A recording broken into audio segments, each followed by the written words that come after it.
जय गजानन भगवान की। अरे कोई रिस्पांस नहीं किया, क्या बात है? चलो क्या पढ़े? गवर्नर जनरल ऑफ इंडिया हो गया। कहा 19, तो 1940 के बाद पढ़ते रहेंगे बाद में। 1940 तक पढ़ रख लिया। लॉर्ड कैनिंग से लॉर्ड लिन लिथगो तक पूरा था क्या? हाँ कि नहीं? आधुनिक भारत का इतिहास पढ़े थे ना, उसी में आगे बढ़ाना है। उसके बाद लिखना भारत के राष्ट्रीय आंदोलन। ठीक है, एक बार में रखना। अभी चलो लिखो, फिर हेडिंग डाली, साइड हेडिंग 1857 की क्रांति, रिवॉल्यूशन ऑफ 1857।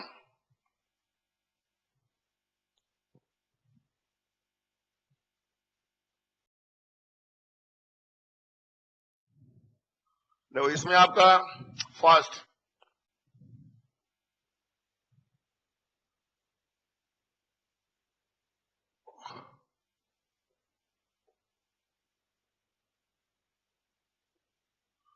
पहला लेना है इसका कारण, रीजन, ऑब्लिक, बैकग्राउंड, पृष्ठभूमि।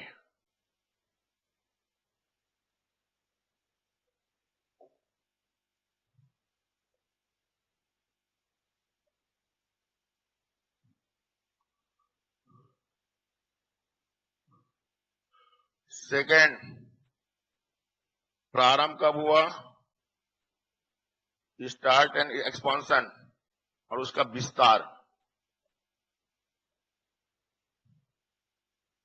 थर्ड पॉइंट,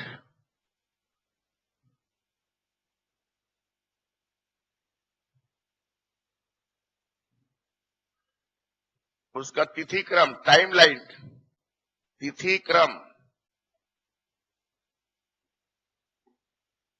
फिर चौथा,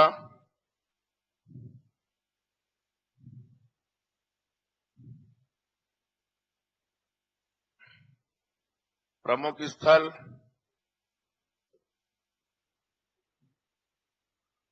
भारतीय लीडर, नेतृत्वकर्ता,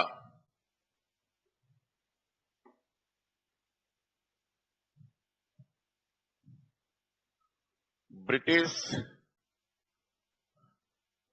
लीडर, और उसका परिणाम, कॉन्सिक्वेंसेस, परिणाम। फिर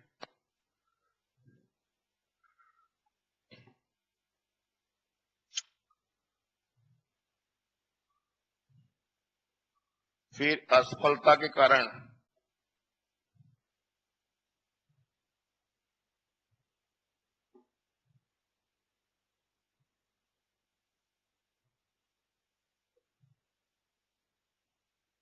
फिर इम्पैक्ट, प्रभाव,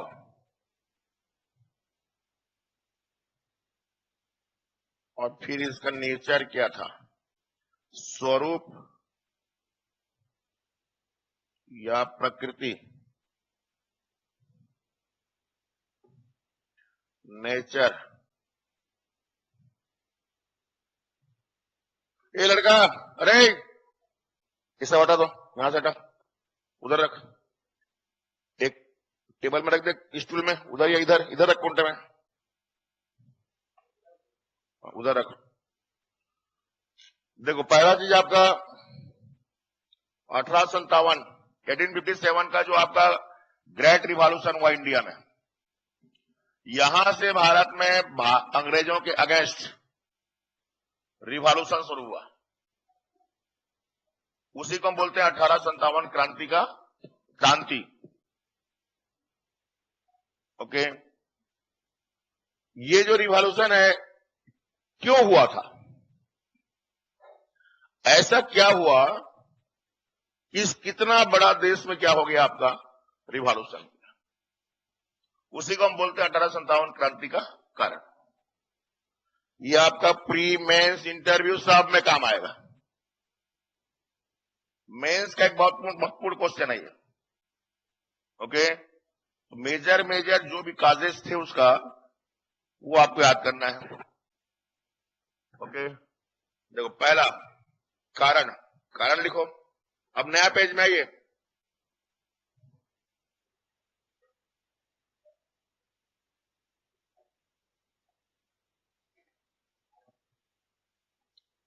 कारण में first Wellesley, Lord Wellesley 1898 to 1798 to 1805, 1798 to 1805। यहां हम नहीं पढ़े इसको ना। After 1857 governor general and viceroy of India पढ़े अपन, लेकिन उसके पहले भी गवर्नर जनरल ऑफ बंगाल थे। बंगाल के गवर्नर जनरल थे, जिसमें एक प्रमुख गवर्नर कौन थे आपका? Wellesley, Lord Wellesley.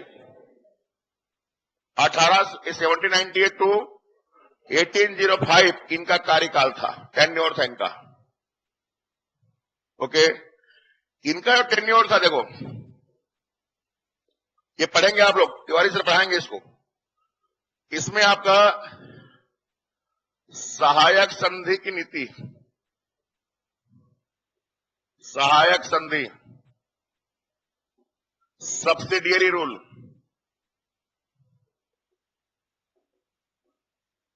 इसके लिए आपका अपना लॉर्ड वेलेजली भारत में सब्सिडियरी रूल के लिए फेमस हुए। इनका जो सबसे मेन पॉलिसी था वो था सहायक संधि की नीति। ओके, इन्होंने आपका सहायक संधि, देखिए मेजर माले अपन तो आपका 1800 से 1850, 1800 टू 1850 तक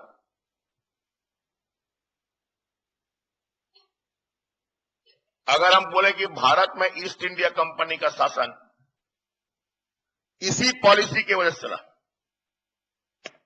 50 साल, 50 साल भारत में कंपनी के शासन चलने का मेन पॉलिसी अंग्रेजों का, वेलेजली का ये पॉलिसी था।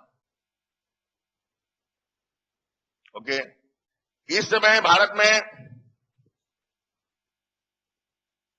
अरे बिलासपुर वाला डियर, वहां कैमरा बिल्कुल घुमाते रहना ना, कोई भी आपका जो बात में कोई डिस्टर्बेंस नहीं होना चाहिए। 3 दिन यहां से लूंगा, 3 दिन बिलासपुर से, परसों आ सकता हूं ना। देखिए मैं जो बोल रहा हूं बेटा, तुमको खुद से कॉन्शियस होना है ना, और ये काम यदि आप कर देंगे बहुत इजी हो जाएगा आपके लिए पीएससी यूपीएससी तैयारी करना, आप देख लेना। अब भैया मैं ही कितना चेताते रहूंगा तुमको, खुद से भी थोड़ा अवेयर होना पड़ेगा ना। इसको समझ, अभी मैं पूरा नहीं समझा पाऊंगा, तिवारी से पढ़ाएंगे 1857 तक पूरा डिटेल बताएंगे वो। मैं जितना भी काम का है उतना बता रहा हूं। ओके, तो देखो ये जो आपका सहायक संधि की नीति था, क्या था? इंडिया में ईस्ट इंडिया कंपनी का शासन चल रहा था, लेकिन पैरेलल में प्रिंसली स्टेट, देसी रियासत भी थे, मालूम है आप सबको, है ना। 1947 तक थे देसी रियासतों का भारत और अंग्रेजों का भारत। अंग्रेजों का भारत मतलब ईस्ट इंडिया कंपनी का भारत, दो भारत था। इतना गजब का एक पॉलिसी लाया वेलेजली, ठगने का पॉलिसी था ये।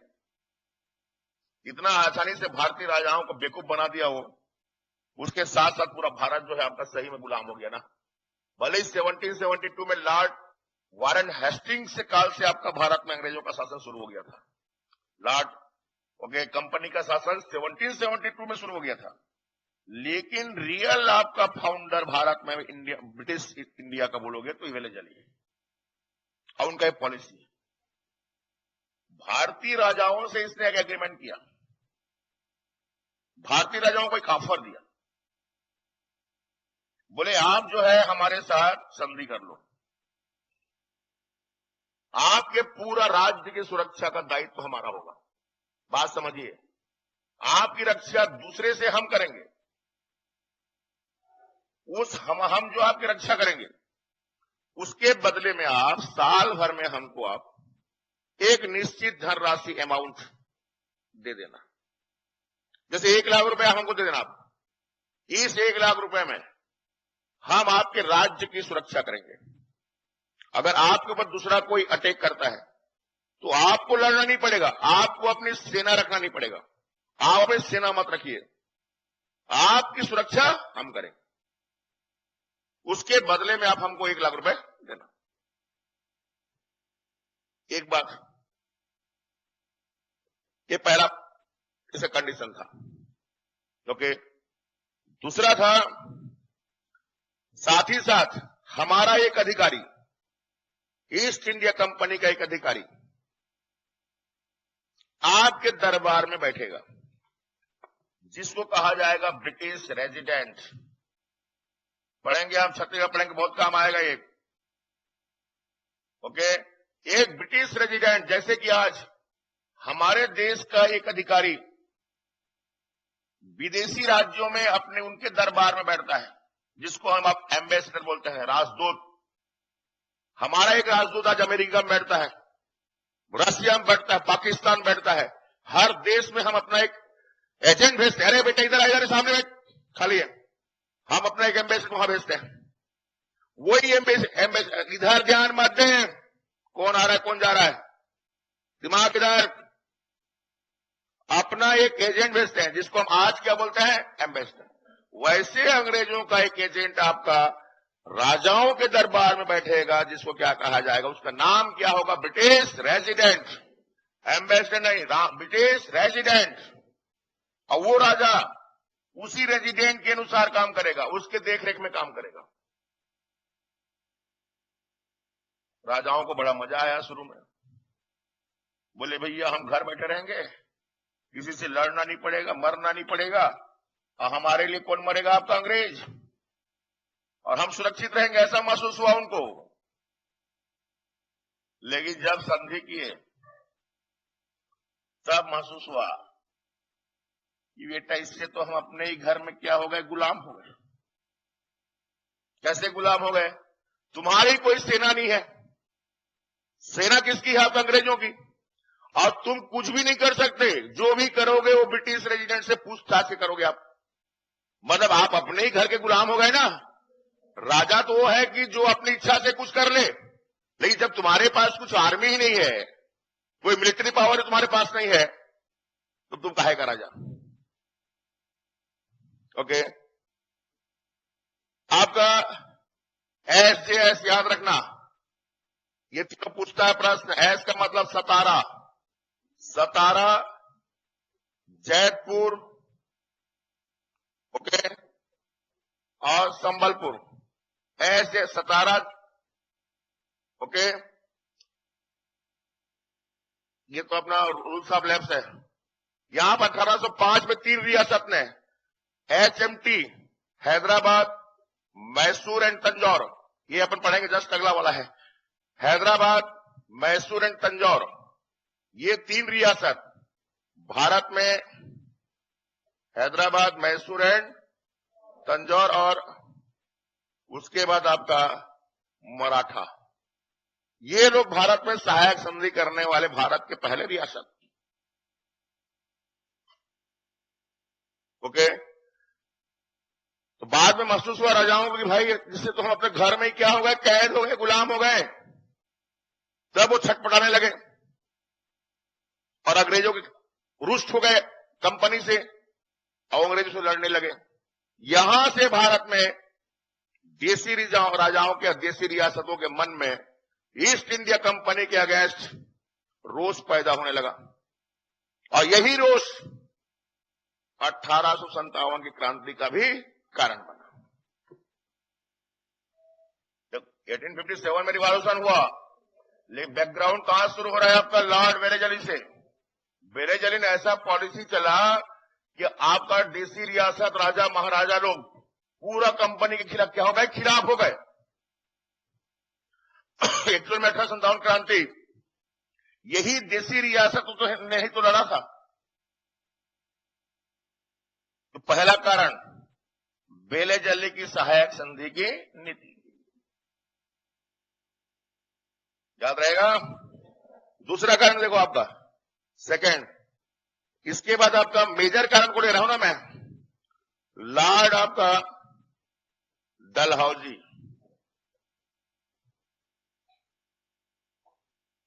Lord Dalhousie, governor general of India from 1848 to 1856।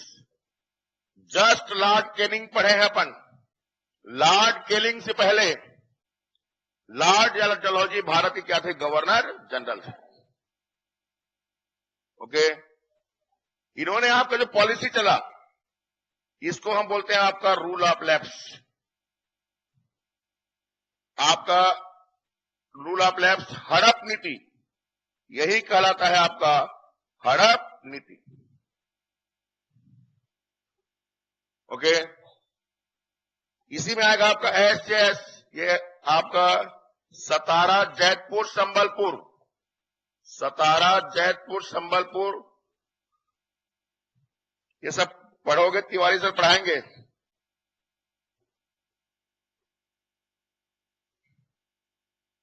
Okay, बघाट,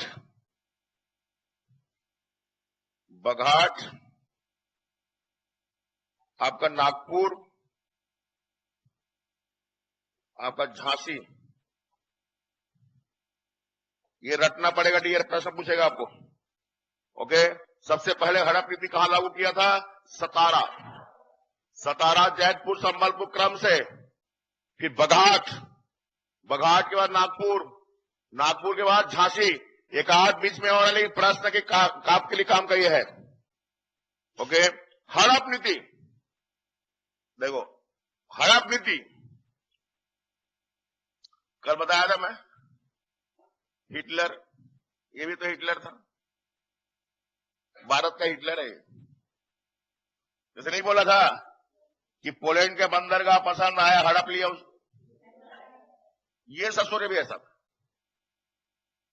जो पसंद आया हड़प लिया, हड़प नीति। 1800 से 1850 तक सहायक संधि की नीति की वजह से आपका ईस्ट इंडिया कंपनी भारत में चला। 1850 से 1900 तक डलहौजी की हड़प नीति ने आपका 50 साल कंपनी के शासन को आगे बढ़ाया। 50 साल का नीति देखो तो ये एक पॉलिसी 50 साल चला, मतलब चला गया उनके कारण से ब्रिटिश शासन यहां पर जमा रहा, ऐसा पॉलिसी। ये पॉलिसी क्या था, इस पॉलिसी के तहत उसने आपका भारत की जो रियासत बताया, अभी रियासतों को 3 भाग में बांटा, ए बी सी मान लो, सही पढ़ाएंगे तिवारी सर। ओके, मैं जितना काम करूं उतना बता रहा हूं। इसने क्या किया, जो देसी रियासत, जिस देसी रियासत का अपना कोई लीगल वारिस नहीं है, राजा के मरते समय अगर उसका कोई संतान नहीं है, समझ गए, और यदि वह राज्य या वह रियासत पहले अंग्रेजों से लड़ा था और लड़के हार गया था, लड़के हार गया था, लेकिन अंग्रेजों ने बोला भैया तुम हार भले ही गए हो लेकिन राजा अभी तुम ही रहो, जैसे कि नागपुर। लेकिन नागपुर 1818 में थर्ड आंग्ल मराठा वार हुआ इंडिया में, अंग्रेजों और मराठों के बीच 3 बार लड़ाई लड़ा गया, जिसमें तीसरा युद्ध 1818 में हुआ। इसी युद्ध से भारत हमारे छत्तीसगढ़ में अंग्रेजों का शासन शुरू होता है, याद रखना है, पढ़ेंगे अपन। ओके, उस समय नागपुर में हमारा छत्तीसगढ़ नागपुर का हिस्सा था। नागपुर में भोसलों का शासन था, भोसले राज्य करते थे। तो भोसले और आपका अंग्रेजों की लड़ाई हुई थी। लड़ाई में भोसले हार गए थे, लेकिन अंग्रेज बोले कि भैया तुम ही राज्य करते रहो। राजा वही लोग थे, लेकिन हार गए थे ना। ऐसे बहुत सारे राज्य थे भारत में जो अंग्रेजों से लड़ते हुए कई बार हार गए थे, लेकिन अंग्रेजों ने उनका राज्य छीना नहीं था, बल्कि उनको बोले थे कि आप राज्य करते रहो। ऐसे राज्यों के लिए डलहौजी बोला। जब डलहौजी आए तो डलहौजी ने एक पॉलिसी लाया, बोले ऐसे राज्य जो इस कैटेगरी के हैं, जो कभी आपका अंग्रेजों से लड़े थे और युद्ध में हार गए थे, यदि उन राजाओं का अपना कोई वारिस नहीं है तो वह राज्य, वहां का राजा, ओके, वह राज्य किसी दूसरे के बच्चे को आपका एडॉप्ट नहीं कर सकता, गोद नहीं ले सकता, क्योंकि उसका कोई नहीं क्या संतान नहीं है। तो अगला राजा बनाने के लिए वो दूसरे के किसी बेटे को आपका गोद नहीं ले सकता, एडॉप्ट नहीं कर सकता। वह राज्य उस राजा के मरने के बाद अंग्रेजों का होगा। ये पॉलिसी, किसी को बोलते गोद निषेध प्रथा, किसी को बोलते हड़प नीति, किसी को बोलते रूल ऑफ लैप्स। जितना बता रहा हूं मैं आपको, ये सतारा, जैतपुर, संबलपुर, बघाट, आपका नागपुर, झांसी, ये वो सब राज्य हैं जो डलहौजी के समय इनके राजाओं की मृत्यु हुआ और इनका कोई अपना संतान, अपना चाइल्ड, अपना वारिस नहीं था।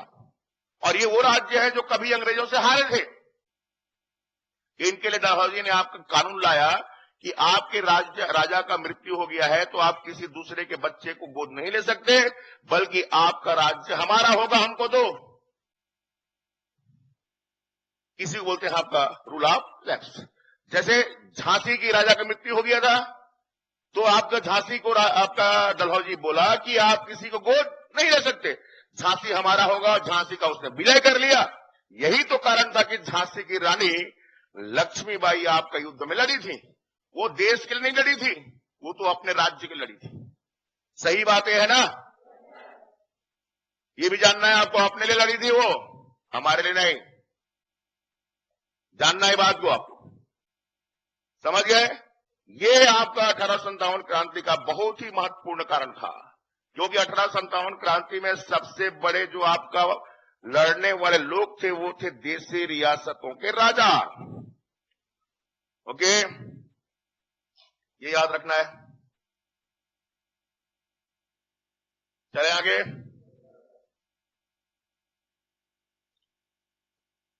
थर्ड, लिख ले इसको।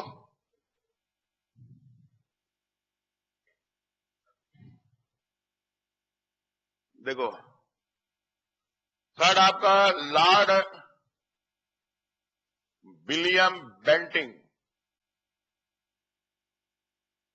लॉर्ड विलियम बेंटिंग, इनका शासनकाल 1828 to 35 था। ये बंगाल के लास्ट गवर्नर जनरल थे और इंडिया के फर्स्ट गवर्नर जनरल रहे आपका लॉर्ड विलियम बेंटिंग। 1828 से 1833 के बीच, 35 तक पढ़ोगे आप लोग, अभी नहीं समझ आएगा। ओके, इन्होंने एबोलिशन ऑफ, मतलब सती प्रथा का अंत, सती प्रथा का अंत किया।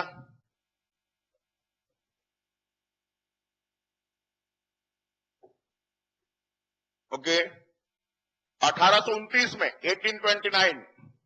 1829 में राजा राम मोहन राय के सपोर्ट से, राजा राम मोहन राय के सपोर्ट से लॉर्ड विलियम बेंटिंग ने भारत में चल रहे, हजारों सालों से चले आ रहे सती प्रथा को समाप्त कर दिया, समाप्त करने की घोषणा कर दिया। बोले आज के बाद कोई भी हमारे देश की महिला अपने पति के अचानक मर जाने पर आपका खुद जो है आपका उसके चिता में जाकर के खुद को नहीं जलाएगी। हमारे देश में ये प्रथा था ना, यदि आपका हमारा अभी अभी हमारी किसी बेटी का विवाह हुआ है और 1 साल के अंदर उसका पति मर गया, तो उस बेटी को उसके पति के चीता में जाकर के अपना जान देना पड़ता था। कितनी बड़ी गलत प्रथा हमारे देश में था, और हम बोलते हैं कि हम दुनिया के सबसे बड़े संस्कृति वाले देश हैं। सही बात है ना ये? और इसको अंग्रेजों ने क्या किया? समाप्त। किसी भारतीय राजा में हिम्मत नहीं रहा कि आपका उस सती प्रथा को समाप्त करे। लेकिन देखो आपका लॉर्ड विलियम बेंटिंग को, राजा राम मोहन राय के प्रयासों से इसने भारत में आपका सती प्रथा को क्या कर दिया? ब्रेक, एबोलाइज कर दिया। इससे भारत के जितने भी आपका सामाजिक ठेकेदार थे, बहुत बड़ा उनको सदमा लगा। उनको महसूस हुआ कि अंग्रेज जो है हमारे आपका हजारों साल पुराने प्रथा परंपराओं क्या कर रहे हैं? आपका समाप्त। उनको लगा कि भारतीय संस्कृति, भारतीय सामाजिक व्यवस्था, भारत के सामाजिक क्रियाकलापों पे अंग्रेजों क्या हो रहा है? हस्तक्षेप। और वो रुष्ट हो गए थे। ये भी 1857 क्रांति क्या बना? कारण। ओके, इसके अतिरिक्त आपका लॉर्ड डलहौजी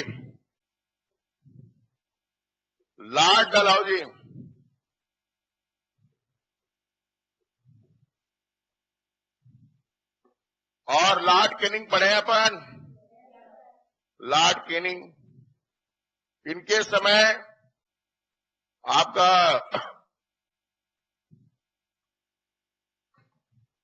विडोरी में रिजेक्ट, विधवा पुनर्विवाह अधिनियम, विधवा पुनर्विवाह अधिनियम, ये तो पढ़ चुके हैं।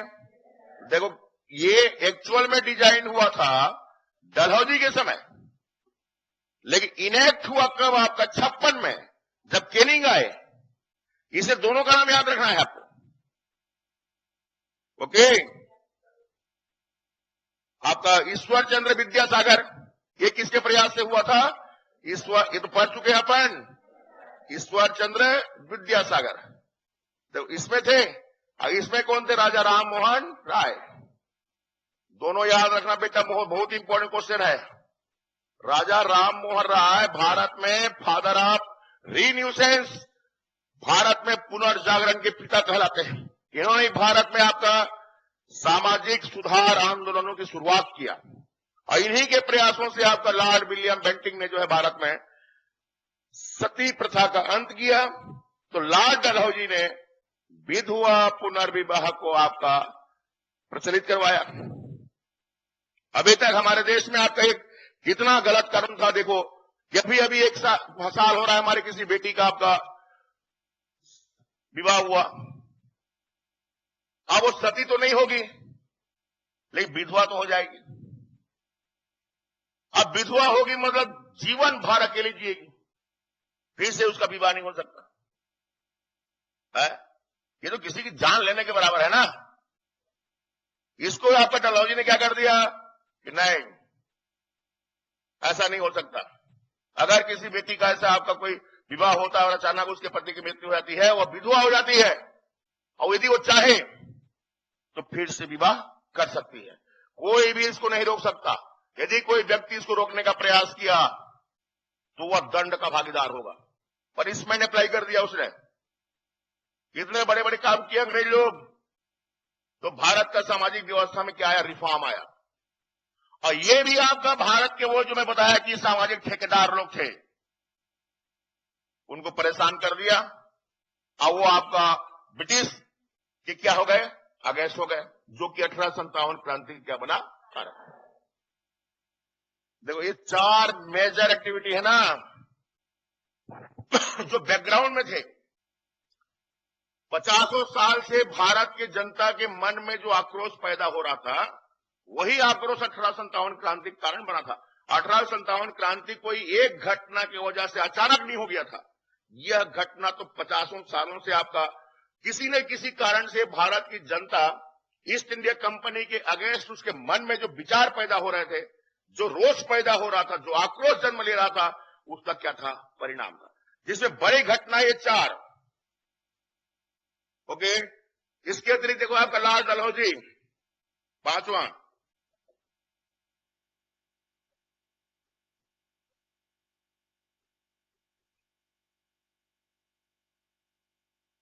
लाल डलहौजी ने आपका भारत में मॉडर्नाइजेशन ऑफ इंडिया, भारत में डलहौजी को आधुनिक भारत का जन्मदाता कहा जाता है। ओके, इन्होंने भारत में मॉडर्न इंडिया, भारत के पुरातन सोच विचार आदि को समाप्त करके भारत में सामाजिक आर्थिक धार्मिक क्षेत्र में नए नए सुधार ला करके भारत के आपका आधुनिक भारत की ओर ले जाने का श्रेय किसको मिलता है? आपका दल। ओके, जिसमें उनके महत्वपूर्ण सुधार देखो, इन्होंने आपका 1852 में भारत में जो आज Roorkee engineering college, Roorkee engineering, okay, ये आपका उत्तराखंड में है। भारत में इंजीनियरिंग कॉलेज की शुरुआत किया, पढ़ेंगे सब आप लोग, अरे मोटा मोटा बता रहा हूं मैं। ओके, इन्हीं के शासनकाल में आपका वुड डिस्पैच आया था, बताया था मैं, वुड डिस्पैच, जिसको हम बोलते हैं आपका भारत में शिक्षा का मैग्ना कार्टा 1854। भारत में आपका वुड डिस्पैच आया 1854 में, जो भारत में शिक्षा का मैग्ना कार्टा कल बताया था पिछले क्लास में। इन्हीं ने आपका भारत में विश्वविद्यालय, 3 विश्वविद्यालय का डिजाइन किया। हालांकि वो केनिंग के समय क्या हुआ, आपका अप्लाई हुआ 1856 में डलहौजी गए हैं ना, 1856 में केनिंग आए, तो केनिंग के काल में बना, लेकिन एक दिन में थोड़ी बन जाएगा। उसका फार्मूला तो विगत 5 सालों से बन रहा था ना। बनवाए कौन थे? आपका डलहौजी। ओके, इन्होंने आपका 16 अप्रैल 1853, 16 अप्रैल 1853, 16 अप्रैल 1853 मुंबई टू आपका थाने, मुंबई से थाने के बीच रेल चलाया, रेलवे चला, मुंबई से थाने के बीच आपका ट्रेन चलाया। ओके, इन्होंने आपका भारत में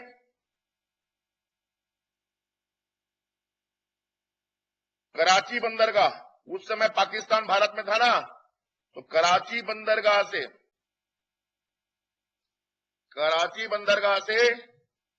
डाक टिकट जारी किया।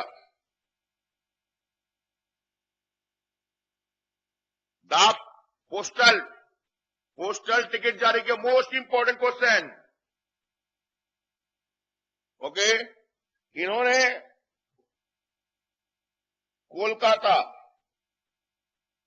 कोलकाता पश्चिम बंगाल, कोलकाता से डायमंड हार्बर माने भी बंद होता है बंदरगाह, डायमंड हार्बर, कोलकाता बंदरगाह से डायमंड हार्बर के बीच टेलीग्राम सेवा, उस दिन जो पढ़े थे आपका ओशन टेलीग्राफ सेवा है, वो समुद्री टेलीग्राफ है, टेलीग्राम सेवा की शुरुआत किया। ओके, इन्होंने आपका भारत में पीडब्ल्यूडी विभाग उस दिन जो पढ़े थे, okay, commerce and industry department बनवाए थे कौन? आपका करजन। पीडब्ल्यूडी आज भारत का एक प्रशासन का बैकबोन है। इस डिपार्टमेंट कौन बनाया? आपका डलहौजी। ओके, इन्हीं के शासनकाल में 1855 1855 में मुंबई से मुंबई में कावसजी डाबर कंपनी के मालिक Cowasji Davar, weaving and spinning company of India, लिखो weaving and spinning company, weaving and spinning company 1855 में मुंबई में कावसजी डाबर ने वीविंग एंड स्पिनिंग कंपनी, काहे मकर मकर मेरे तरफ देख रहे हो रे? तुम्हारा आपको आवाज सुनाई नहीं दे रहा है मैं क्या बोल रहा हूं? कान साफ करवाऊं? Weaving and spinning company of India Bharat का फर्स्ट लार्ज स्केल बृहद कपड़ा उद्योग, भारत का पहला बृहद कपड़ा उद्योग की स्थापना किया।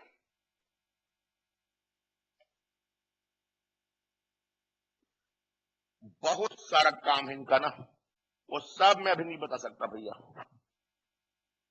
तिवारी सर बताएंगे।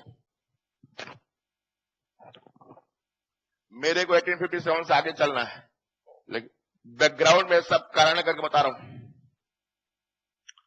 देखो, लॉर्ड डलहौजी का रूल ऑफ लैब्स, ये तो 1857 क्रांति कारण था ही। लॉर्ड डलहौजी के द्वारा डिजाइन किया गया विडो रीमैरिज एक्ट 1857 क्रांति कारण था ही, लेकिन 1857 के क्रांति के लिए बहुत सारे कारण जवाबदार थे डियर।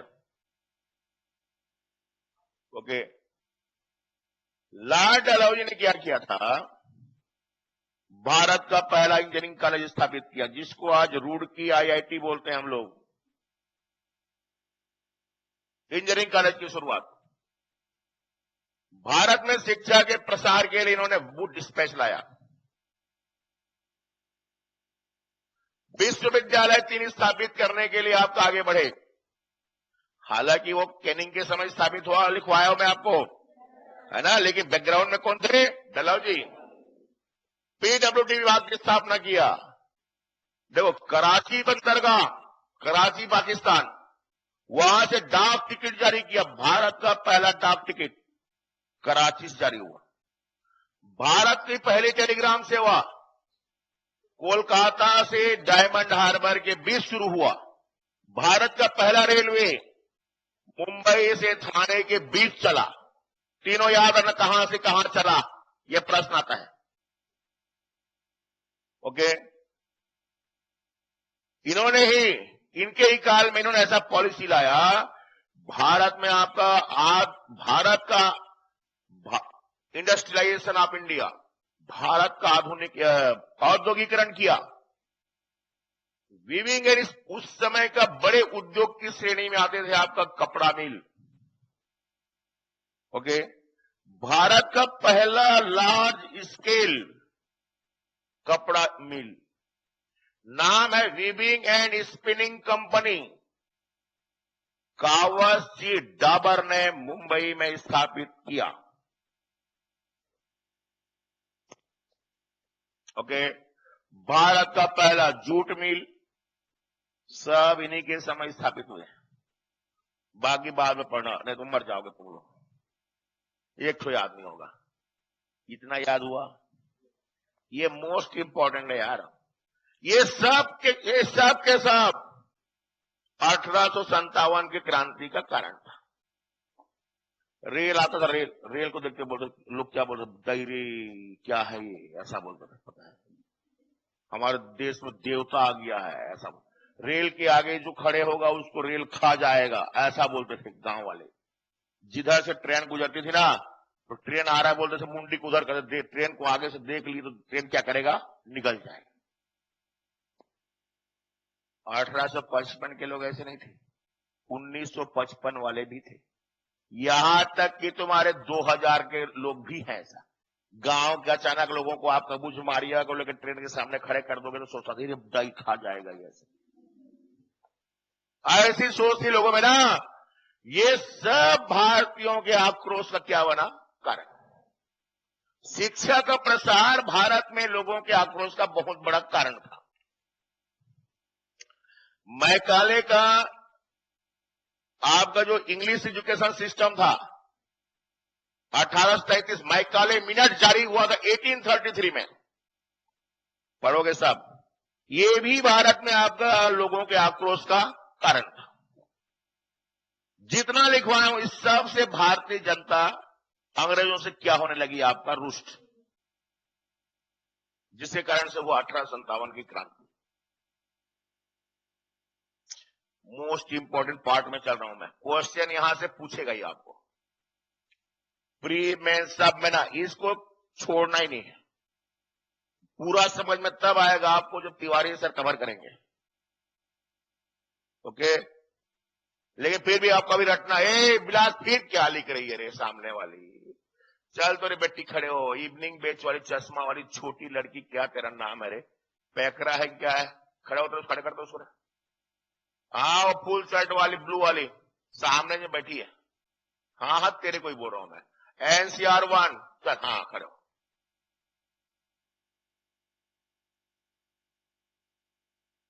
प्रधान आगे बढ़े इसको, क्या नाम है तेरा? प्रियंका नाग। माइक ढंग से पकड़। प्रियंका पूरा नाम बोल। प्रियंका नाग। नाग है ना, हाँ वही सोच रहा था क्या है तू करके। चल बोलो दाई, क्या बोलूं? पहला कारण क्या था? पहला कारण था लॉर्ड वेलेस्ली था 1798। अरे साउंड बढ़ा रे, लॉर्ड वेलेस्ली 1798 टू 1805। इसके टाइम में सहायक संधि की नीति आई थी। गुड। फिर दूसरा उसके कारण, बाद सेकंड कारण, फिर HMT आया था, हैदराबाद, मैसूर और तंजौर। हाँ, फिर उसके बाद दूसरा था एक कपड़ा ले गया, पानी गिर गया। 1844 नहीं 1848 टू 56 था। इसकी इसके पॉलिसी क्या था? हड़प नीति आया था और हड़प एक नीति। SDL तीसरा? आया। तीसरा तीसरा कारण सती प्रथा का अंत हुआ था और इसके जो कौन थे गवर्नर जनरल? डलहौजी नहीं थे रे, 1829 में हुआ था, 29 में। तीसरा जो थे वो बेंटिंग थे। बेंटिंग। आधा चौथा कारण, क्या बोला? चौथा में डलहौजी और बेंटिंग केनिंग थे। डलहौजी और केनिंग थे। इनके टाइम पे विधवा पुनर्विवाह क्या हुआ? अधिनियम आया। गुड, ओके प्रियंका नाग, गुड, बैठ जा बेटी। चल डलहौजी की मॉडर्नाइजेशन के पॉइंट बता चल।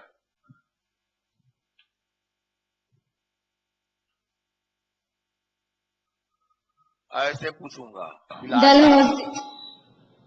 डलहौजी तो हम लोग आराम से बैठेंगे। प्रधान सोच रही थी क्या? चलो Dalhousie is called father of modernization of India. He started PWD department and he also introduced education in India. And he started first telegram service from Kolkata to Diamond Harbour. And he also started the construction of 3 universities, Kolkata, Chennai and Madras. But it was completed during Lord Canning. And he also telegram seva,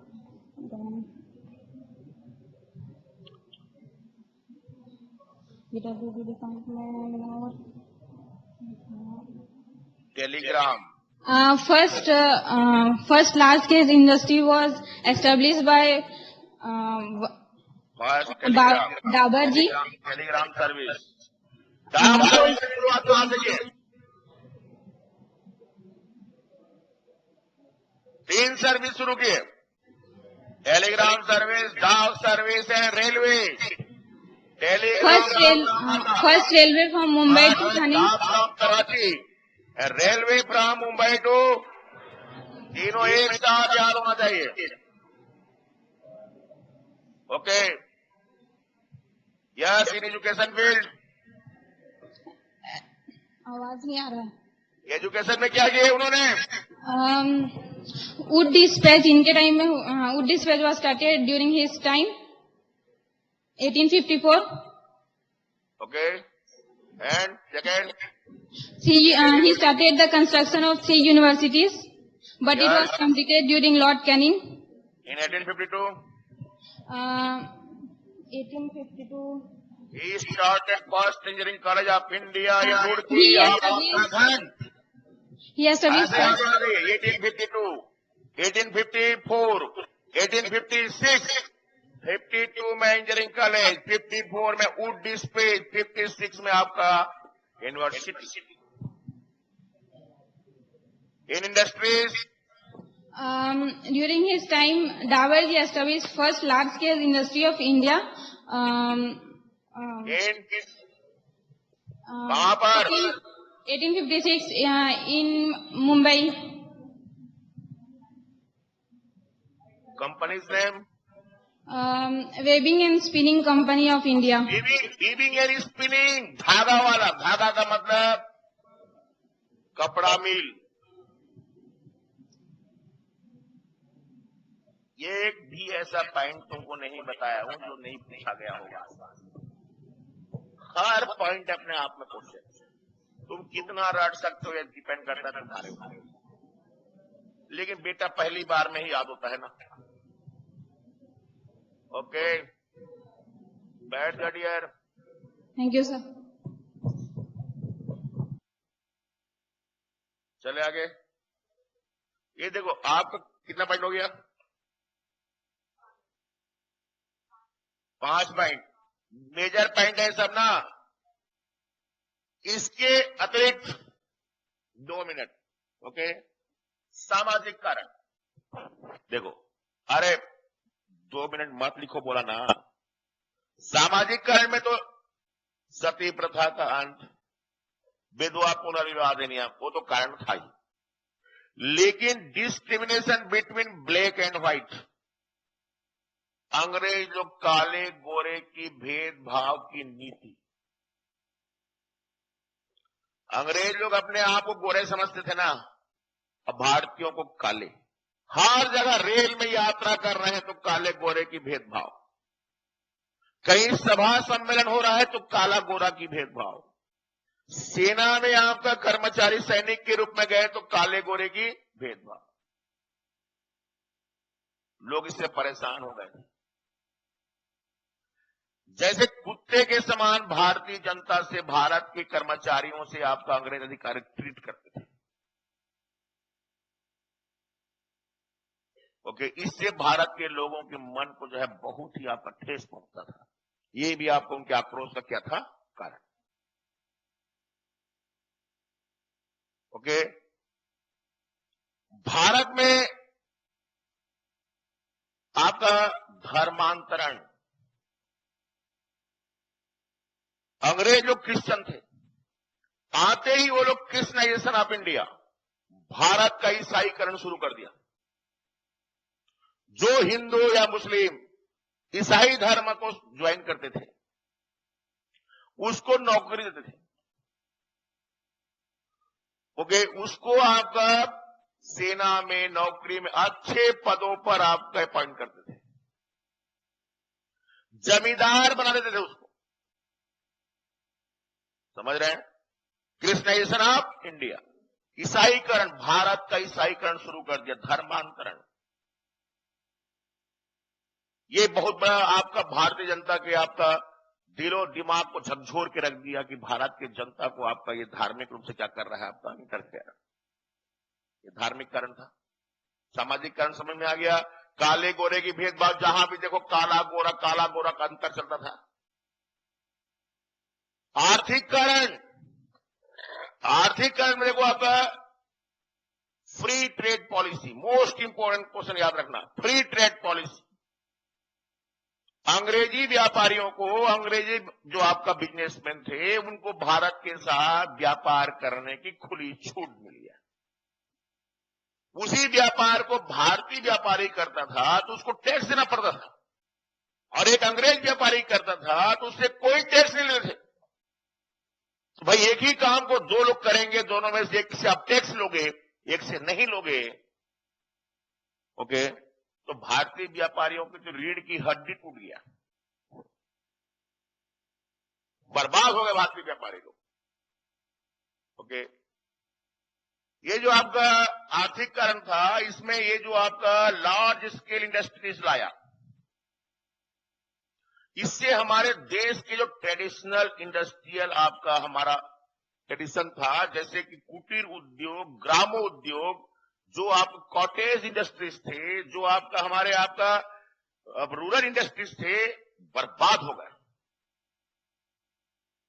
हमारे देश में कई हमारे जाति के लोग बुनकर का काम करते थे, हथकरघा, हाथ से कपड़ा बुन करके अपने परिवार की रोजी रोटी चलाते थे।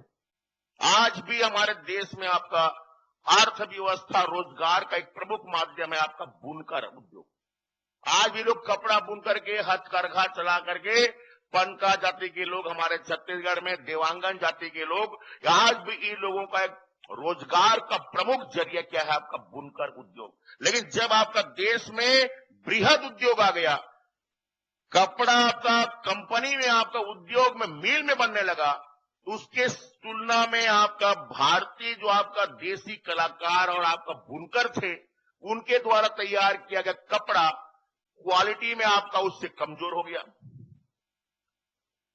मार्केट में कास्ट वाइज देखा जाए तो आपका मिल से तैयार कपड़ा सस्ता हो गया, उसके तुलना में हमारे देसी बुनकरों के द्वारा तैयार किया गया कपड़ा उनको कंपटीशन में फेल खा गया।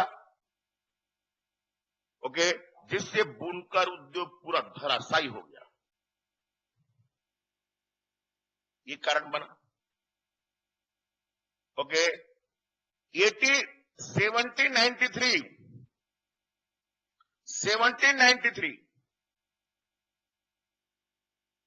नहीं पढ़े हम लोग। 1793 Lord Cornwallis, second governor general of Bengal, Wellesley के पहले थे लॉर्ड कॉर्नवालिस। ओके, इन्होंने आपका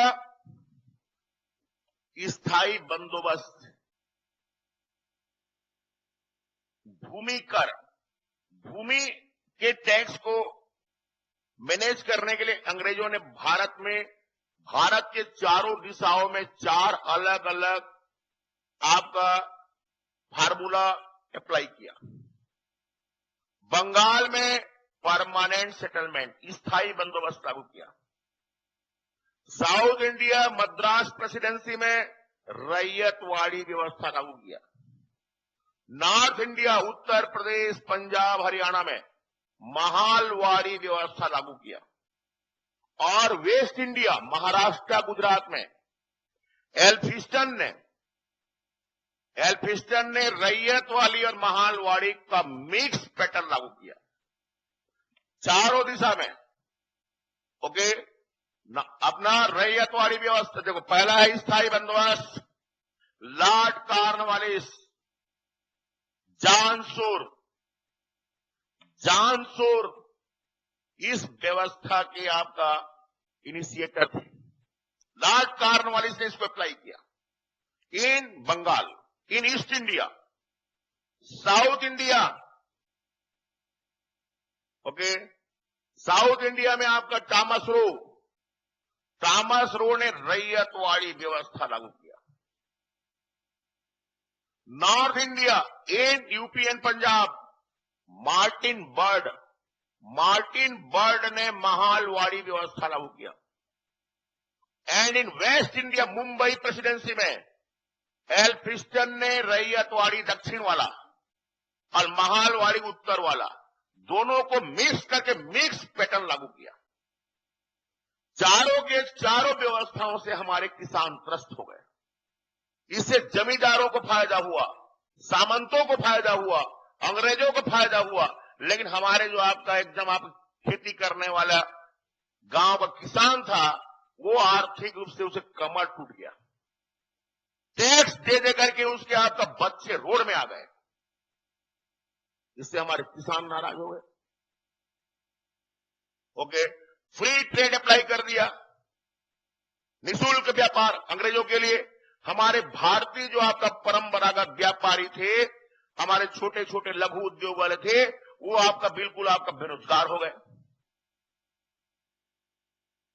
इन सब की वजह से हमारे ये सारे जो आपका व्यापारी वर्ग थे, किसान वर्ग थे, ये सब आपका ईस्ट इंडिया कंपनी की नीतियों से नाराज थे, जो 1857 क्रांति का कारण बना।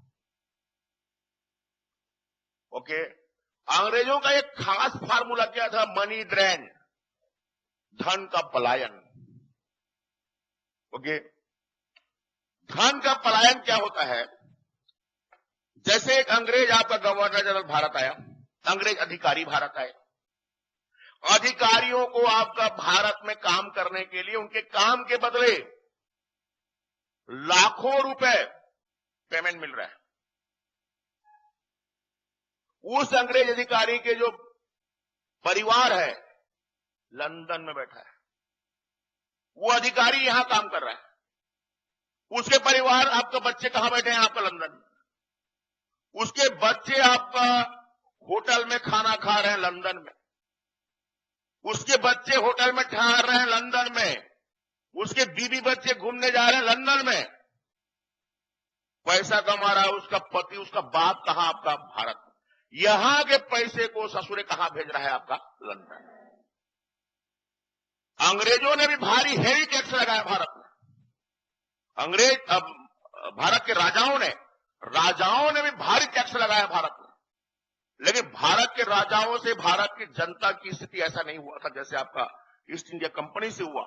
एक राजा अगर आपका किसान के 50% इनकम को टैक्स के रूप में ले लिया, लेकिन राजा अपने ऊपर जो खर्चा किया भारत में ही किया। महल बनवाया तो भारत में, तो उस महल में हमारे ही आपका भारतीय कारीगर के रूप में काम कर रहे हैं। यहां के लोगों को ही रोजगार मिल रहा है, यहां का पैसा यहां ही खर्च हुआ। यह ऐसा फार्मूला हुआ कि जो आपका मानसून आया तो मानसून ने पानी ग्रहण किया, लेकिन बरसात भी कहां किया? पानी भारत में। लेकिन आपका अंग्रेजों की पॉलिसी में क्या हुआ?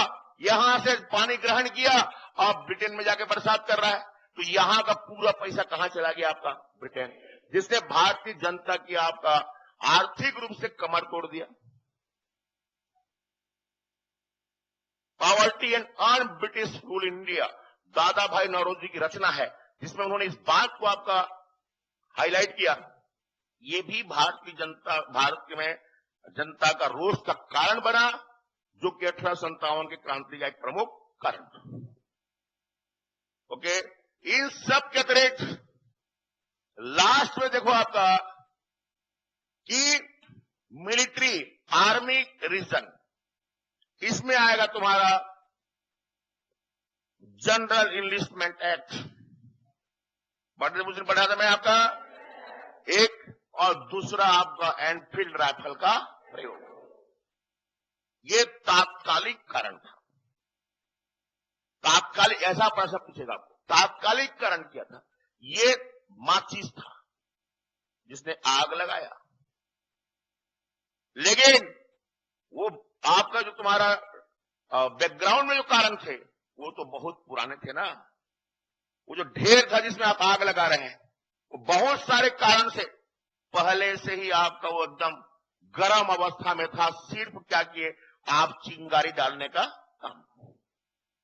एनफील्ड राइफल का प्रयोग एक चिंगारी बस था जिससे आग लगी, लेकिन उस ढेर में देश की जनता के मन में आक्रोश, रोष सालों से व्याप्त था। बेटा ये दिमाग में उतारना है, दिमाग में ना, कारण है ये। यहां से प्रश्न आएगा ही।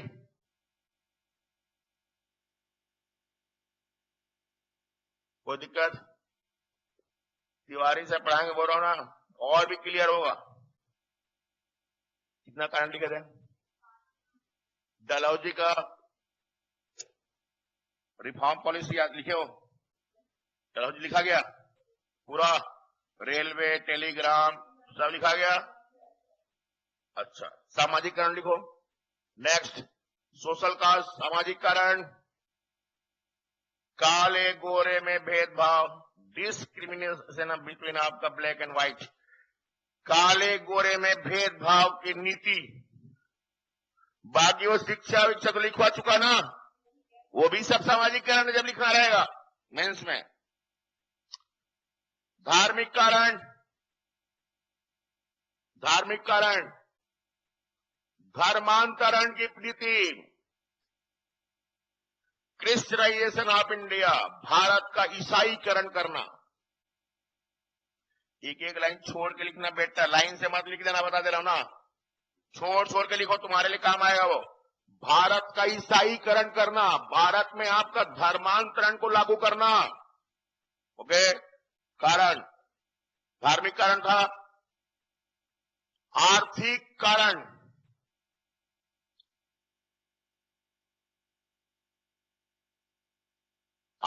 में पहला free trade and commerce policy, निःशुल्क व्यापार, अंग्रेजों के लिए निःशुल्क व्यापार लागू करना। ये कैसे नहीं लिख पा रही हो? कहा नहीं लिख पा रही? निःशुल्क व्यापार। हम व्यापार करते हैं तो गवर्नमेंट टैक्स लेती है ना, लेकिन बिना टैक्स लिए आपका व्यापार को अनुमति देना किसको? अंग्रेजों को, भारतीयों को नहीं। सबके लिए निःशुल्क व्यापार होता तो समझ में आता। आप अंग्रेजों के लिए व्यापार क्या कर दिए? फ्री। लेकिन अंग्रेजी व्यापारियों से क्या ले रहे हैं? आपका टैक्स। तो भारतीय व्यापारियों के मन में आक्रोश पैदा होगा। दूसरा, भारत का औद्योगिकरण, बड़े उद्योगों की स्थापना।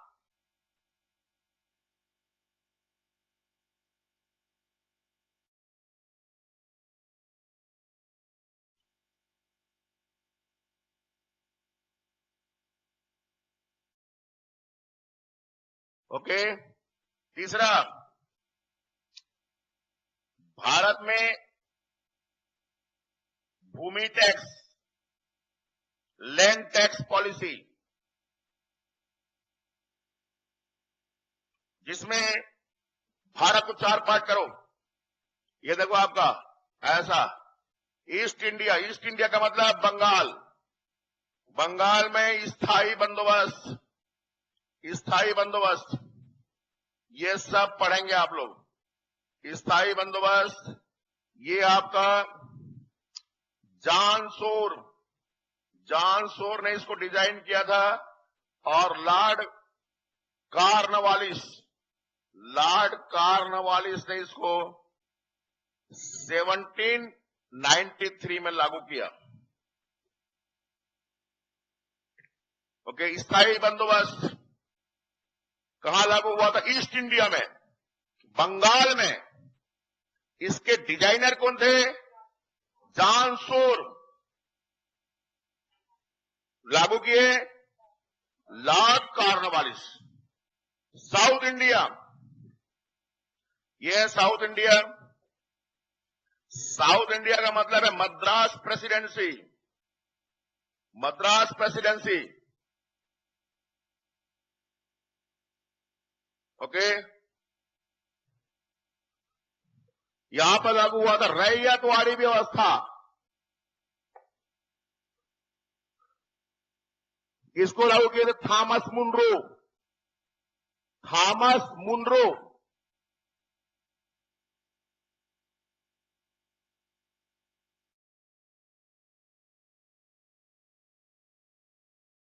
ओके,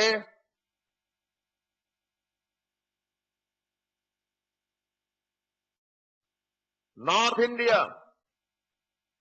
नॉर्थ इंडिया में महालवाड़ी, नॉर्थ इंडिया का मतलब UP and other state, north India के, और व्यवस्था का नाम था महालवाड़ी। महाल का मतलब होता है गांव।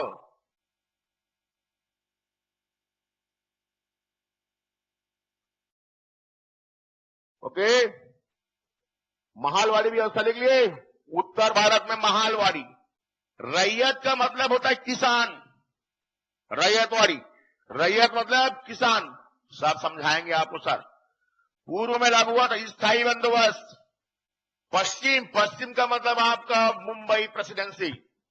लिखो वेस्ट इंडिया, वेस्ट में आपके वो है, वेस्ट इंडिया मतलब मुंबई प्रेसिडेंसी, यहां पर मुंबई आएगा, मुंबई। ये आपका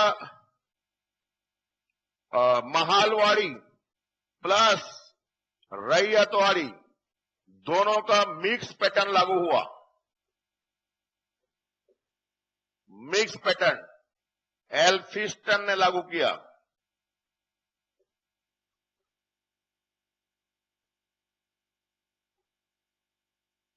ओके, चारों दिशाओं में 4। ये आपका 1857 क्रांति का बहुत बड़ा कारण था। इतना देख क्या रहे हो रे, मेरे आवाज से लिखते नहीं बन रहा है? कान सब साफ है कि नहीं है? काहे क्लियर नहीं आ रही? मेरे को तो आ रहा है, मैं तो अपनी आवाज क्लियर सुन रहा हूं। तुमको क्या हो गया? तेरे कान खराब है ससुरे, कैसे आवाज आएगा?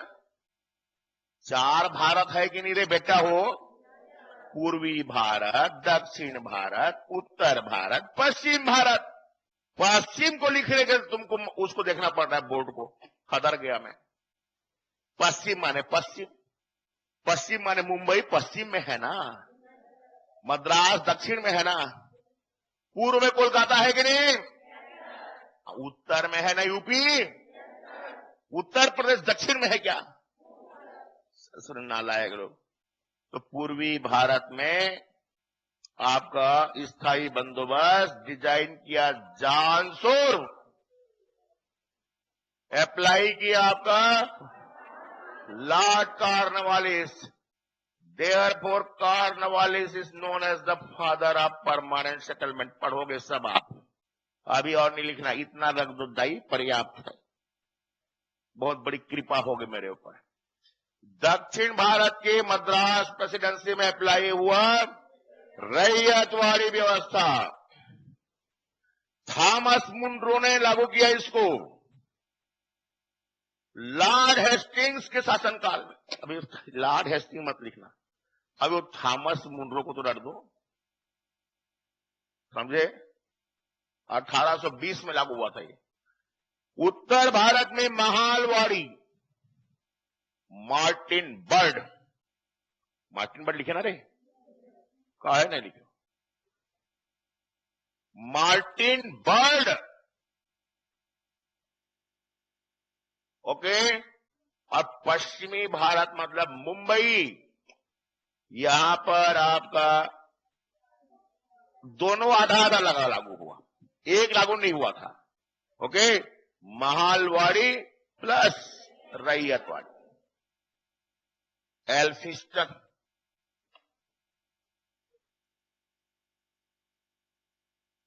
याद हुआ?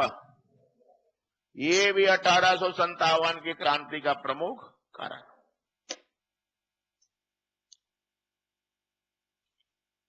ओके, ये हो गया धार्मिक कारण, आर्थिक कारण, सामाजिक कारण, है ना।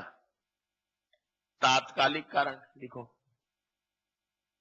इमीडिएट कॉज, तात्कालिक कारण। तात्कालिक कारण में पहला जनरल इनलिस्टमेंट एक्ट। ये सैन्य कारण भी है ना, यही सैन्य कारण है। कल बताया था मैं, जनरल सर्विस इनलिस्टमेंट एक्ट पूरा नाम बताया था। इसके तहत भारतीय सैनिकों से भी समुद्र के पार जाकर के सेवा देना अनिवार्य, मालूम तो है। दूसरा,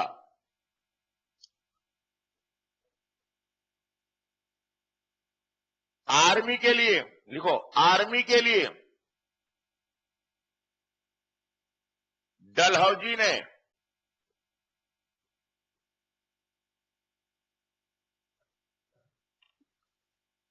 फ्री पोस्टल सर्विस समाप्त कर दिया।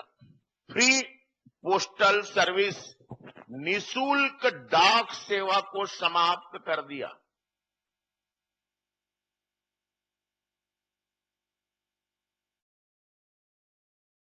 ये क्या था?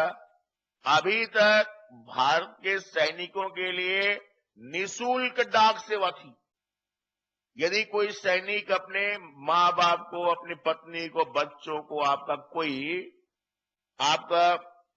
पोस्ट भेजता है, ओके, तो उसको कोई भी टिकट लगाना नहीं पड़े। इसको बोलते हैं फ्री पोस्टल सर्विस। लेकिन डलहौजी आया, ससुर इसको भी बंद कर दिया। सारे सैनिक नाराज हो गए। तीसरा, एनफील्ड राइफल का प्रयोग। एनफील्ड राइफल बताया था मैं, गाय और सुअर की चर्बी का प्रयोग होता था कारतूस में, जिसको दांत से काटना पड़ता था, जो कि भारतीय और मुस्लिम धर्म के खिलाफ था। इसी से बैरकपुर छावनी में मंगल पांडे ने क्या किया? विद्रोह। इसीलिए वो चिंगारी का काम किया। पूछेगा चिंगारी क्या था? मंगल पांडे नहीं, एनफील्ड राइफल, वही चिंगारी था। माचिस था, वही माचिस का तीली था। ऐसे पूछूंगा मैं टेस्ट में। चले आगे, पूरा याद हो गया? अरे काय नहीं होगा, 1-1.5 घंटा हो गया सुनाते सुनाते मेरे को। काय ऐसा बात है जो याद नहीं होगा? पहला है पहले हैं बेले जली, दूसरे हैं डलहौजी, तीसरे हैं बेंटिंग, चौथे हैं फिर डलहौजी। चारों तो मेन है ना। पहला सहायक संधि, दूसरा हड़प नीति, तीसरा सती प्रथा, चौथा विधवा। एक पॉइंट भी याद करोगे बेटा तो याद हो जाएगा। ओके, फिर डलहौजी में आना है। सबसे बड़ा कारण तो डलहौजी थे ना। ट्रेन चलाए, ये पसंद नहीं आया भारतीयों को, हदर जाएगा आदमी।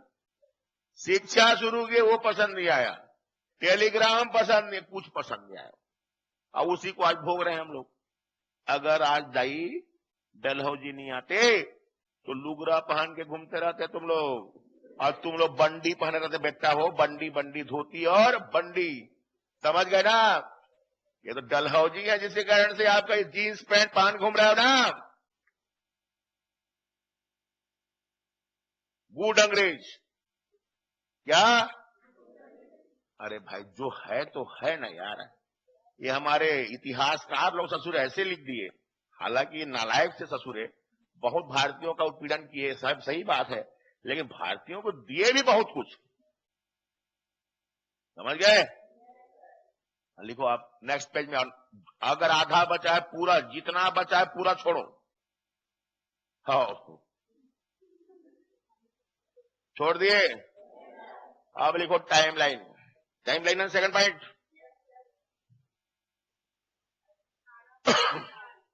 क्या? अरे टाइमलाइन पहले लिख ले, जो आ जाए, क्या दिक्कत है? सब रटना है डियर। फर्स्ट, 27 मार्च भी कहीं कहीं लिखा रहेगा। 27 मार्च उस दिन लिखवाया था, याद रखना। आज 29 मार्च लिखवा रहा हूं। 29 मार्च रहेगा, 29 मार्च लगाना है। लेकिन कई जगह आपका ही थोड़ा डिस्प्यूटेड है ये, कई जगह 27 मार्च भी रहेगा। 29 मार्च 1857। दूसरा, 8 अप्रैल 1857।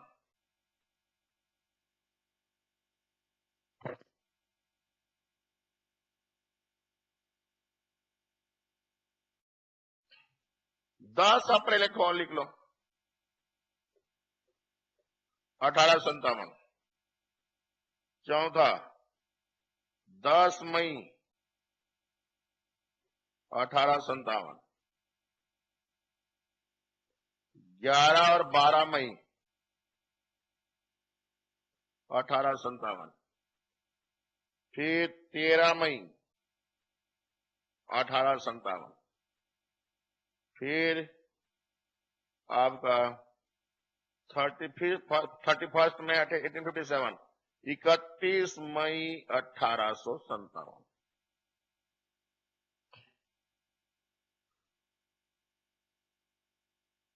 ओके। 29 मार्च बैरकपुर छावनी पश्चिम बंगाल, बैरकपुर छावनी पश्चिम बंगाल में मंगल पांडे का विद्रोह, मंगल पांडे का विद्रोह। इन्होंने अपने, इतना ही लिखो अभी, मुझे याद नहीं होगा। 8 अप्रैल मंगल पांडे को फांसी,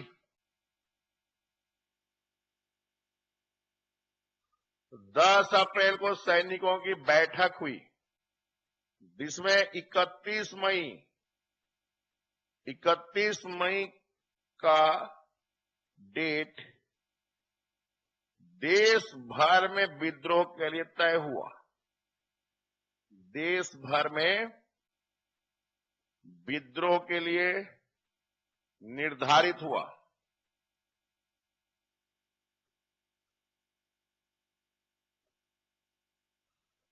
लिख लिए।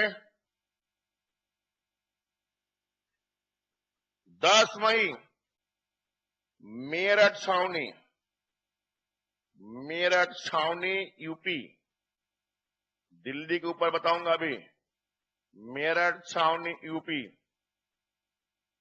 ओके। 1857 की क्रांति शुरू हुआ,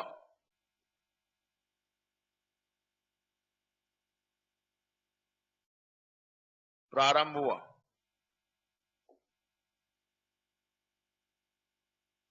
11 और 12 मई दिल्ली पर विद्रोहियों का कब्जा,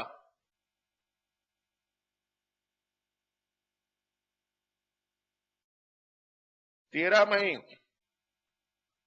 बहादुर शाह जफर, बहादुर शाह जफर जो कि भारत के लास्ट आपका मुगल सम्राट थे, इनको 1857 की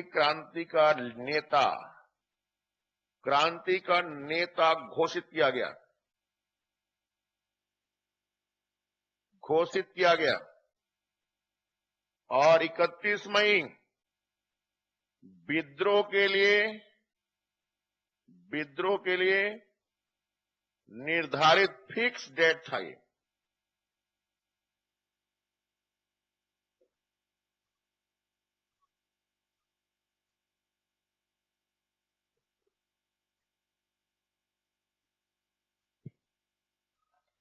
देखो, पश्चिम बंगाल, वेस्ट बंगाल में एक छावनी था बैरकपुर, यहां के सिपाही थे मंगल पांडे। मंगल पांडे यूपी के बलिया जिले के थे। बलिया जिले मतलब गोरखपुर के नीचे, जो चौरा चौरी बताया था उस दिन, वहीं पर बिहार बॉर्डर में क्या है आपका, बलिया। भारत के पूर्व प्राइम मिनिस्टर चंद्रशेखर भी यहीं से थे। निर्भया हत्याकांड हुआ दिल्ली में, वो बच्ची भी यहीं से थी। इन्हीं प्रश्नों को आप बलिया याद ना, विशेष करके बलिया यूपी का एक जिला है जो बिहार बॉर्डर में है, वहीं के थे मंगल पांडे। मंगल पांडे ब्राह्मण है। जब कारतूस राइफल का प्रयोग, अपना एनफील्ड राइफल का प्रयोग करने के लिए उनको बोला गया, तो उसका जो आपका कार्ट्रिज था, कारतूस, उसके रेपर बताया था मैं, उसके रेपर में क्या लगा रहता था, पोर्क एंड बीफ, गाय का मांस और सुअर के मांस का बना होता था, जो कि हिंदू और मुस्लिम धर्म के खिलाफ था। उनका अधिकारी था कैप्टन बाघ। बोले नहीं, मुंह से नहीं काटूंगा मैं। दोनों में झगड़ा हो गया और अपने कैप्टन को क्या किया, गोली मार दी। यहीं से आपका विद्रोह की शुरुआत। लेकिन ये 1857 की क्रांति का शुरुआत नहीं है, एक विद्रोह, एक झड़प बस था, याद रखना। मंगल पांडे का विद्रोह पूछेगा तो ये लगाना है 1857 की क्रांति बैरकपुर छावनी शुरू नहीं हुआ। कहां शुरू हुआ पूछेगा तो मेरठ छावनी।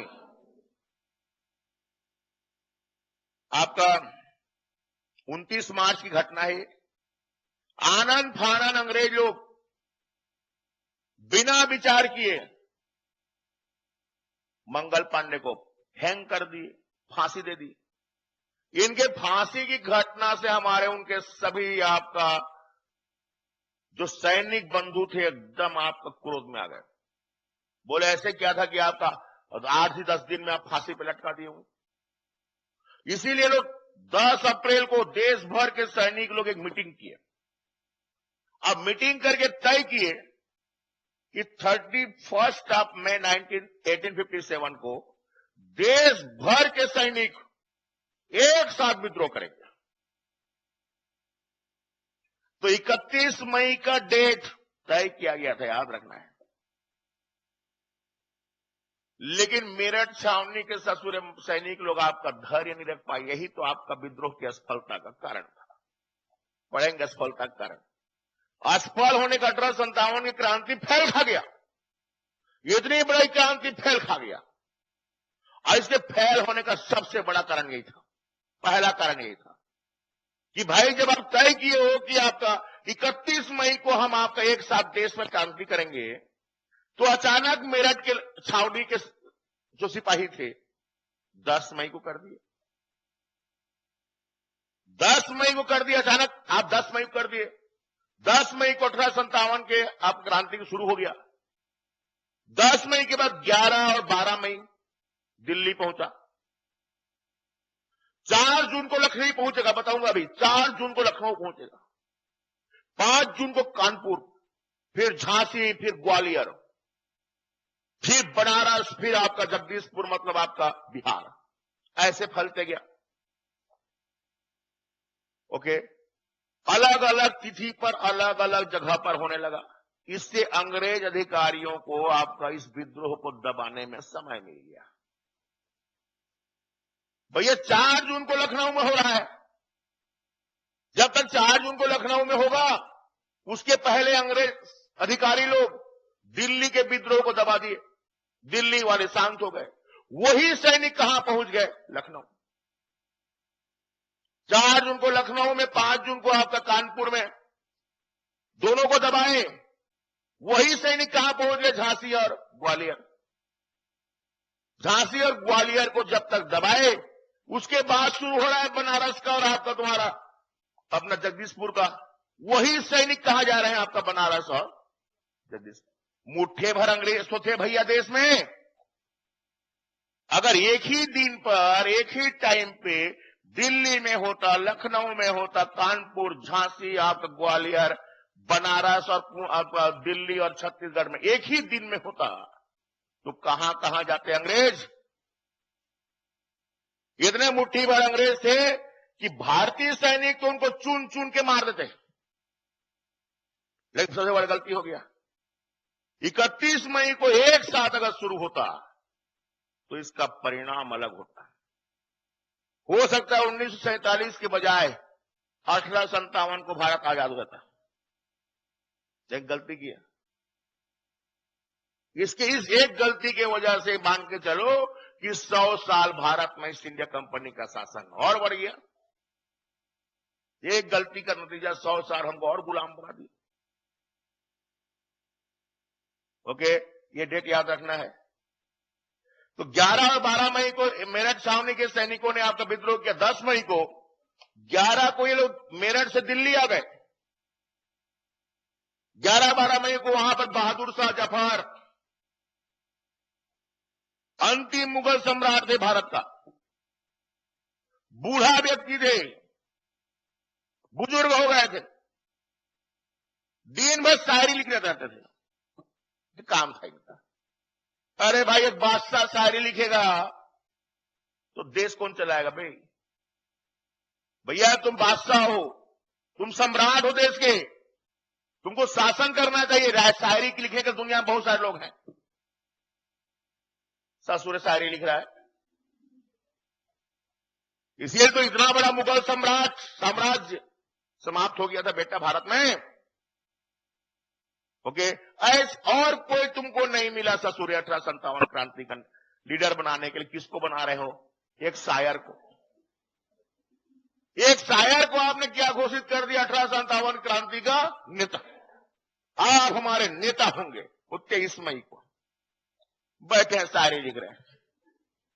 उधर देखो अंग्रेजों की साइड से Hudson, Nicholson, Hugh Rose, Outram, Lawrence, colonel Neill, Chhattisgarh में कैप्टन स्मिथ, ऐसे ऐसे बहादुर सेनापति लोग थे ससुरे, जो जीवन में कम से कम 100 लड़ाई लड़ चुके थे लोग,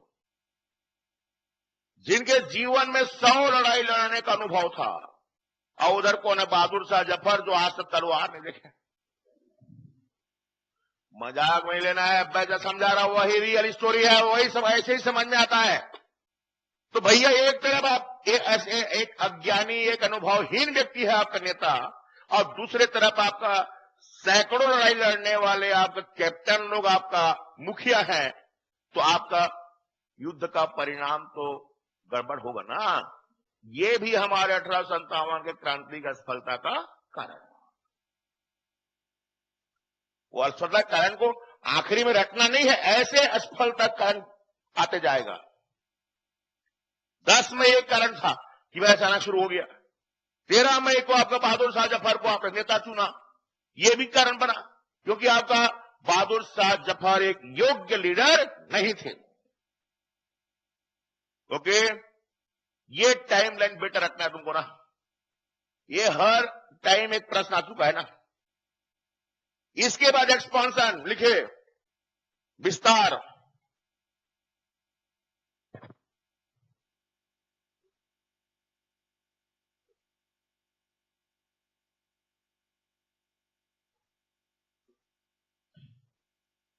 मैप बनाओ, मैप इंडिया का।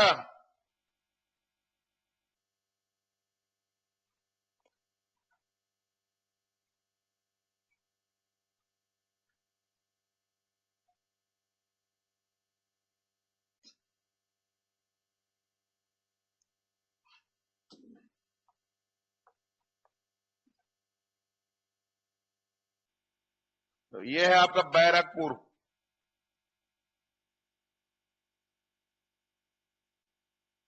बैरकपुर छावनी, वेस्ट बंगाल। उस समय बंगाल था। ओके, यहां से आपका ये है अपना दिल्ली,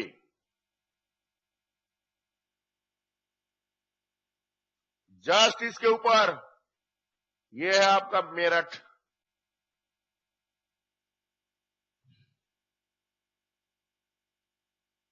ओके, मेरठ से विद्रोह शुरू हुआ, तो मेरठ से कहां आए ये लोग? दिल्ली। ये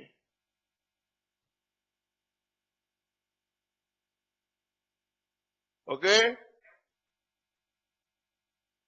देखो दिल्ली है, दिल्ली से बेटा ये है आपका लखनऊ, एकदम यूपी बॉर्डर। यूपी बॉर्डर में मालूम है ना, Lucknow capital city of UP. Lucknow पहुंच गया विद्रोह, दिल्ली से लखनऊ। लखनऊ के जस्ट नीचे ये है कानपुर, कानपुर आ गया विद्रोह।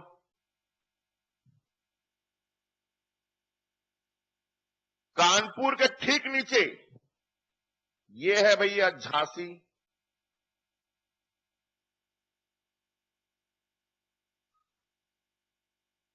झांसी के साइड में यह है ग्वालियर।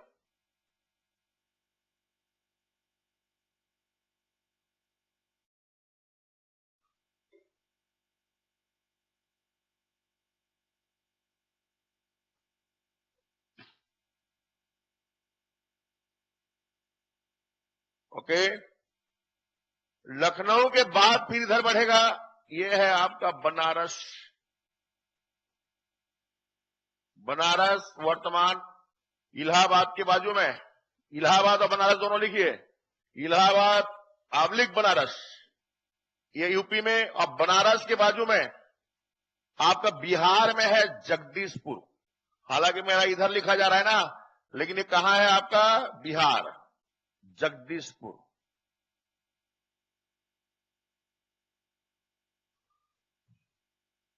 और ये झांसी के बाजू में दिखाइए छत्तीसगढ़।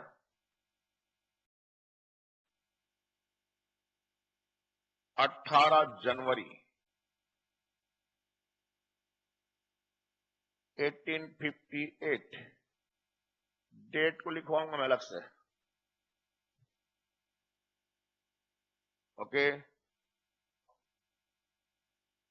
ये आपका 1857 की क्रांति का विस्तार, मोस्ट इंपॉर्टेंट पार्ट है ना ये। देखो इसमें आपका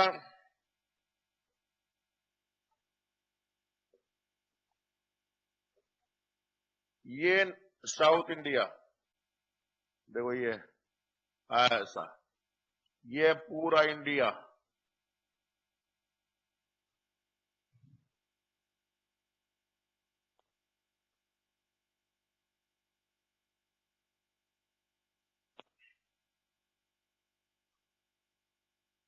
जितना मैं लिखा हूं, अरे मेरे लिखा नहीं बना करके थोड़ा इधर उधर आपका डाउन हुआ है, जगह कम था, उतने में ही 1857 की क्रांति फैला हुआ था ना। मेरठ से दिल्ली, दिल्ली से लखनऊ, लखनऊ के नीचे कानपुर, उसके नीचे झांसी, बाजू में ग्वालियर, उधर बनारस, वहां से जगदीशपुर, और मोटा मोटा हमारा छत्तीसगढ़ में एक्चुअल में नहीं हुआ था, लेकिन छत्तीसगढ़ को जोड़ना है। इतने में ही 1857 क्रांति हुआ डियर। बस पूरा दक्षिण भारत आपका बाहर था, पश्चिम भारत पूरा बाहर था, उत्तर भारत पूरा बाहर था, पूर्वोत्तर भारत पूरा बाहर था। ये मुट्ठी भर एरिया में हुआ था। हम बोलते हैं कि अखिल भारतीय विद्रोह राष्ट्रीय आंदोलन था, इसीलिए तो बहुत सारे हमारे आपका थिंकर्स हैं जो बोलते हैं कि राष्ट्रीय आंदोलन कैसे होगा। ये तो राष्ट्र के एक सीमित क्षेत्र में हुआ, संपूर्ण भारत में हुआ था, तो हम क्या बोलते हैं इसको? नेशनल मूवमेंट बोलते हैं। लेकिन नेशनल मूवमेंट होने का सब विरोध करते हैं, हम पढ़ेंगे अपन स्वरूप नेचर राष्ट्र में। इसीलिए आपका किसी ने बोला ये तो सैनिक झड़प था, किसी ने बोला ये तो हिंदू मुस्लिमों का आपका अंग्रेजों के खिलाफ एक षड्यंत्र था। गिने चुने लोगों ने बोला था कि ये आपका 1857 क्रांति एक राष्ट्रीय आंदोलन था। गिने चुने एक दो लोग बस बोले हैं, बाकी लोग नहीं मानते कि राष्ट्रीय आंदोलन था, क्योंकि राष्ट्रीय कैसे होगा भैया? आप तो राष्ट्र के क्षेत्र विशेष में बस हो रहा है, पूरा शेष भारत तो बाहर। क्या पढ़ रहे हैं? डलहौजी, खतरनाक आदमी, जानते तो हो, हिटलर के बाप थे, इतना खतरनाक थे। डलहौजी डलहौजी डलहौजी बोल क्या ना, कल कई क्वेश्चन ऐसे आएंगे जो हम बिल्कुल नहीं सुने, बिल्कुल हम नहीं जानते। उसके पीछे मत भागो ना बेटा, वो हमारे काम का नहीं है। आप उतने पे फोकस कीजिए जितने को हमने पढ़ा है, वो आपसे गलत मत होना।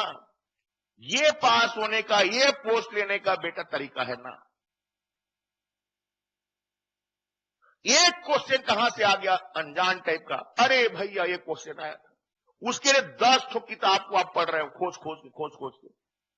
छोड़ो ना भैया उसको। ये भी तो हमारे परीक्षा का एक पार्ट है कि आप ऐसे प्रश्नों को स्किप कीजिए जो प्रश्न आपके लिए आपका ब्लाइंड है। जानबूझ के क्वेश्चन दिया गया है कि आप उसमें उलझिए, आप उसमें उलझोगे, आपका टाइम खराब होगा, आप गलत करोगे, आप एग्जाम से कहां हो गए? बाहर। ये एग्जामिनर का सोचने का तरीका होता है। वो जानबूझ, अरे भाई इतना बड़ा आपका परीक्षा बोर्ड 100 प्रश्न सही नहीं दे सकता क्या? फिर हर साल 10-1500 गलत क्यों होता है? वो जानबूझ के देते हैं ताकि आप उलझो। जो उलझ गया गया, जो वहां से बाहर चला निकल गया आगे पहुंच गया। भाई दूर की यात्रा करना है, लंबी यात्रा करना है आपको, तो रास्ते के छोटे मोटे आपका बैरियर में आपको उलझना नहीं है। आप उसको छोड़ते हुए आगे बढ़िए। आपकी यात्रा बहुत लंबी है, तो आप पहुंचोगे ना अपनी डेस्टिनेशन पर। ओके, चलो आगे बढ़ेंगे कल।